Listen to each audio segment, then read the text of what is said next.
Coloca a imagem de novo. Não, é chocante. Porque olha só, a gente tem aqui a dona Iraci Megumi Nagoshi, de 73 anos, tá? Pois é. E a dona Francisca Ildete, de 72 anos. Qual o risco elas representam para o Brasil? Deixa na metade da tela. Qual o grande risco? Felipe, olha aqui, ó. Isso aqui, essa imagem, eu acho que a gente precisa falar o óbvio, né? Essa imagem, Júlia Lucy, Ari Alcântara, Polon, Eli, Carol, Hugo, nossa audiência, ela precisa ser reproduzida, precisa ser viralizada, porque quando a gente olha outros jornalistas, por exemplo, nessa mídia do Pix, né, fechando o semblante, colocando aquele tom de voz para falar dos golpistas. Eu fico me perguntando se qualquer uma dessas senhoras poderia ser a avó desses jornalistas, poderia ser a mãe desses jornalistas. São senhoras idosas, 70 anos. Qual é a condição que essas senhoras têm de fazer qualquer coisa contra o Estado? Qual é a condição que essas senhoras têm de ameaçar uma instituição, de colocar em risco a democracia, senhor Alexandre de Moraes?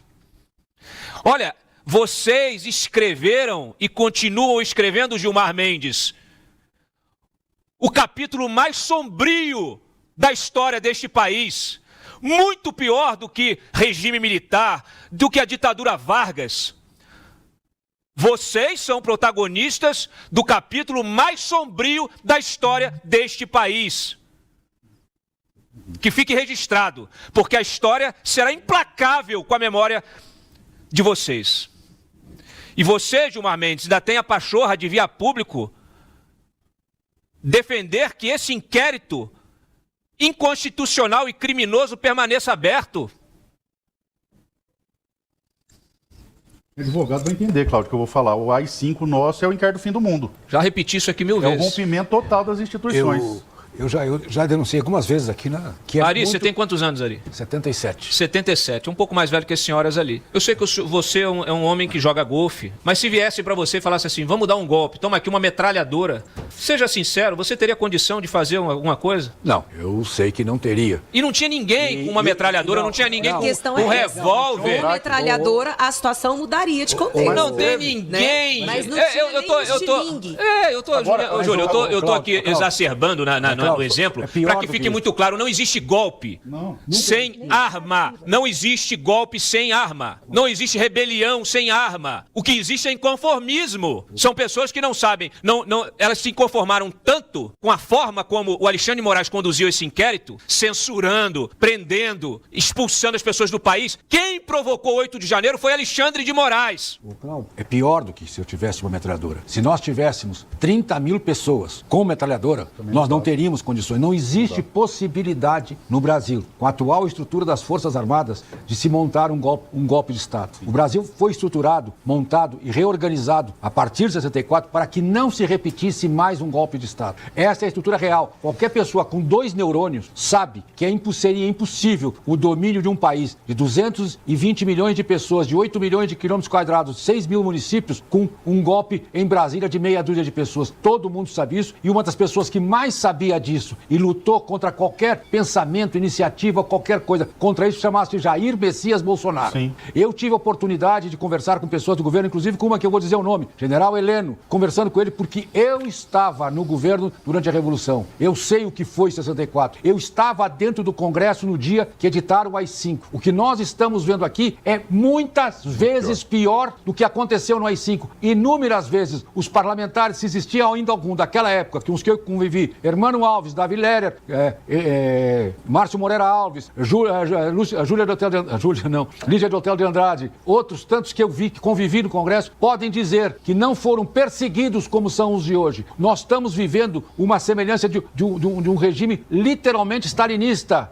é stalinista. Essas pessoas, nós temos uma pessoa que se comporta como um Béria. Alexandre de Moraes é um Béria. Se nós não erradicarmos este sentimento do Brasil, nós não faremos um país do futuro. Tem que erradicar esse princípio, erradicar, literalmente erradicar. Essas pessoas, esse vídeo que traz aí, essas pessoas torturadas numa prisão, essencialmente para produzir terror e medo no resto da população, são pessoas que estão torturadas para produzir terror e medo. Te digo mais, Ari.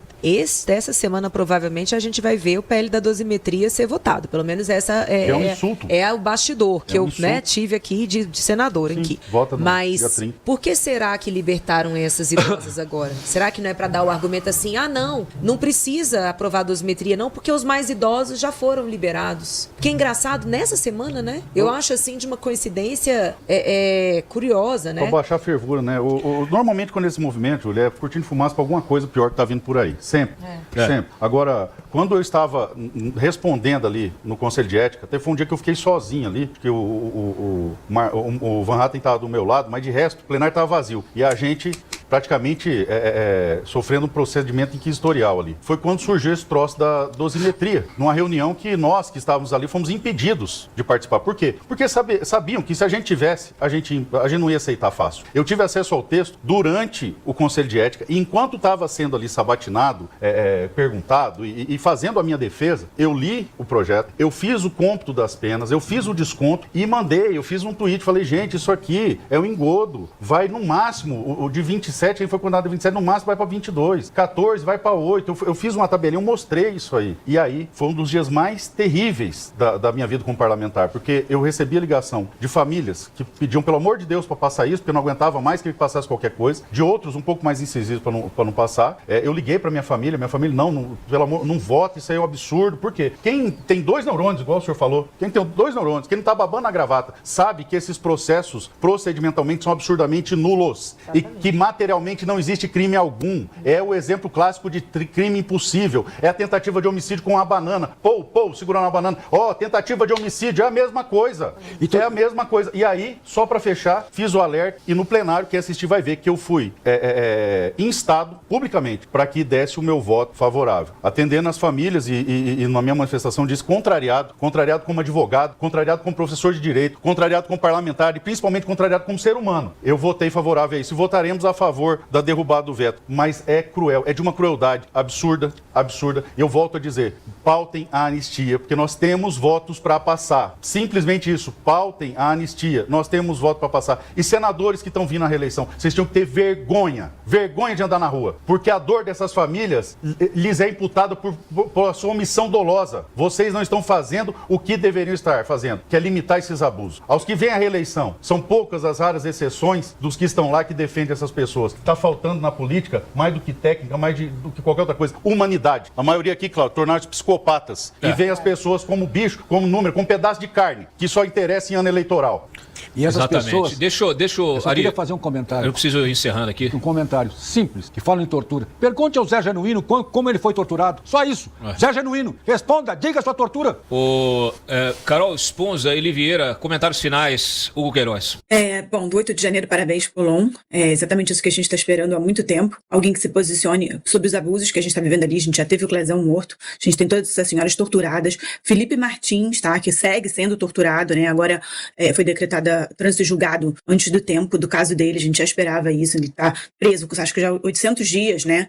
Absurdo completo, isso precisa ser revisto, então que o próximo presidente da República consiga finalmente pautar a anistia de todos eles, inclusive do Felipe Martins. A gente tem que bater nessa tecla todos os dias, porque até agora ninguém sabe qual foi o crime real que o Felipe Martins cometeu, e todas essas pessoas que já deveriam estar em casa há muito tempo, mesmo que tivessem cometido qualquer ato, mesmo que não fosse só, né, uma banana, como o Polon colocou aí, mas tivesse um estilingue, que era a arma que esse pessoal teria, o crime já, a pena ela tem que ser mais ou menos proporcional ali, né, ao delito cometido. E é completamente desproporcional o que essas pessoas estão vivendo. Então, mesmo essa galera de bem feito, né, que nem fazem com a Débora do Batom, bem feito, Débora, ninguém mandou largar os filhos em casa para ir atentar contra a democracia, mesmo que isso fosse verdade, já cumpriu pena muito maior do que o que deveria ter sido cumprida. Então a gente espera realmente que os próximos senadores tenham coragem de enfrentar isso e que não usem isso de negociada e moeda de troca. Porque o que a gente está assistindo como negociar a dosimetria se não instalar a CPMI do Banco Master. Assim, assistindo o presidente da casa, que já deveria ter instalado a CPMI do Banco Master há muito tempo,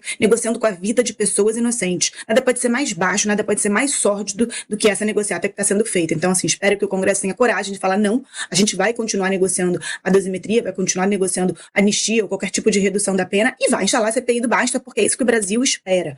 Então, mais uma vez, Polon, você está alinhado com todas essas pautas. Vai, Eli, Hugo. Então, eu acho que eu estou virando um disco arranhado, mas vale a pena. Eu provei, junto com meu colega David Agape, que pessoas foram presas ou mantidas presas no Brasil por opinião política. Inclusive opinião política presumida que não era nem a que elas tinham de fato.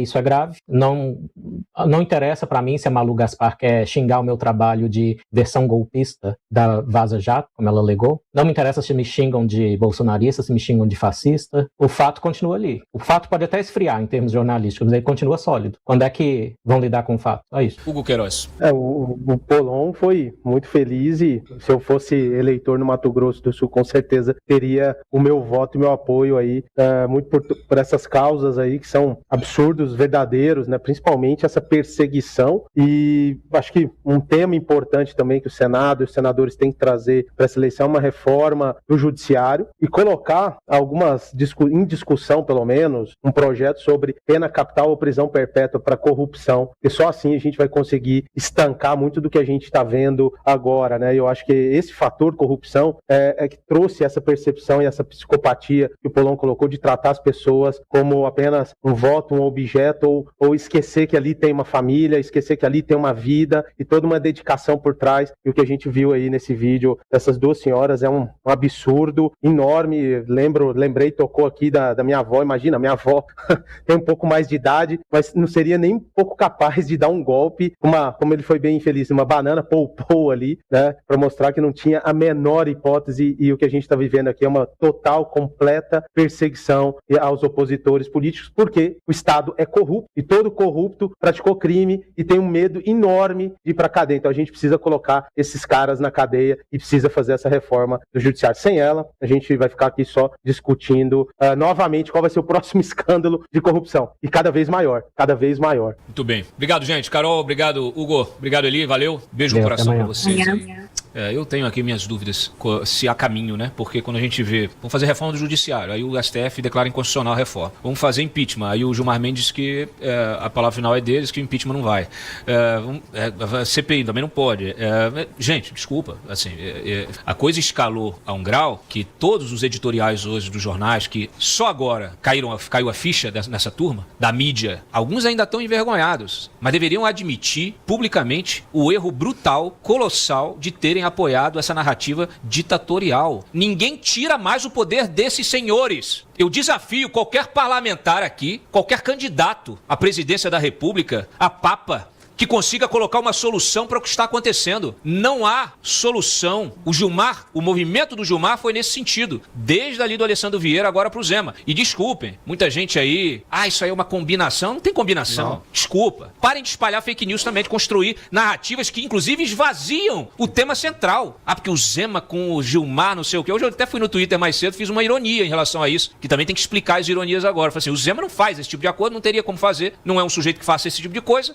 Talvez o Kassab. Mas é uma ironia. Não tô dizendo que o Kassab tá articulando com o Gilmar, porque o Gilmar acusa, aí pra ele rebater, aí pra não sei o quê. Não existe isso, tá, gente? Entendam o seguinte, o Gilmar, o Alexandre, o Dias Toffoli, o Nunes Marques, todos eles aí, eles estão emparedados com toda essa história do MASP, entendeu? Todo mundo viajando no jatinho, e não sei o quê, e vai pra evento financiado pelo MASP, e não sei o quê, e por aí vai. Fora o contrato da mulher do Moraes, fora o dinheiro do Tayayá. Então, eles se colocaram numa situação que ela não tem uma saída institucional que não seja a renúncia deles. Só que eles não vão renunciar. Por quê? Porque eles entenderam que podem fazer o que eles quiserem. É o que o Polon falou aqui. Se um ministro hoje quiser dar um tiro na cabeça de alguém, de algum cidadão na Praça dos Três Poderes, vai fazer e não será punido. E nada vai acontecer. Porque a Polícia Federal está fazendo o quê? Está prendendo esse tipo de gente aí, senhoras de 70 anos de idade.